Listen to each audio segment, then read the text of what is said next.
आंगन में रोवेलू मम्मी हमारा के, कैसे तू विदा करब हो।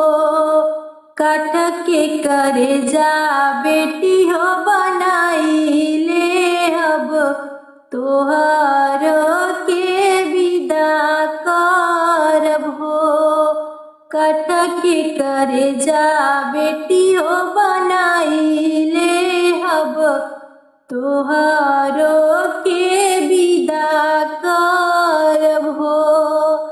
अखिया के पुतरिया पापा हो तोरे राली, धिया हम दुलारी रानी हो। कैसे बिसरैबा पापा हो दुलारी दिया, हिया के समझैबा कैसे हो।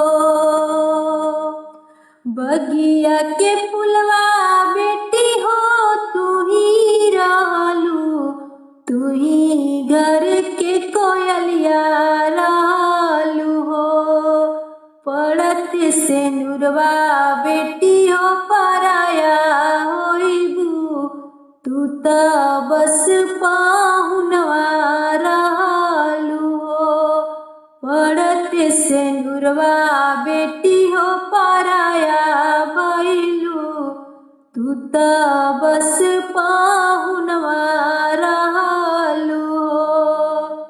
केतन मनाई मम्मी हो माने नाई, लोरावा नयनवा धारे हो। केतन मनाई पापा हो माने नाई, लोरावा नयनवा धारे हो। छूटल जाता सखिया सहेलिया हमरो, अपना सब बेगाना लागे हो।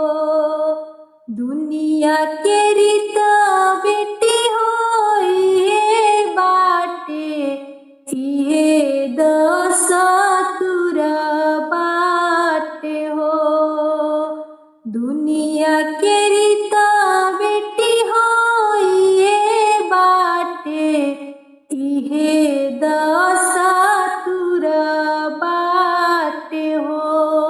ससुर घर बेटी हो तोहरापन होला, पापा घर पाराया होला हो।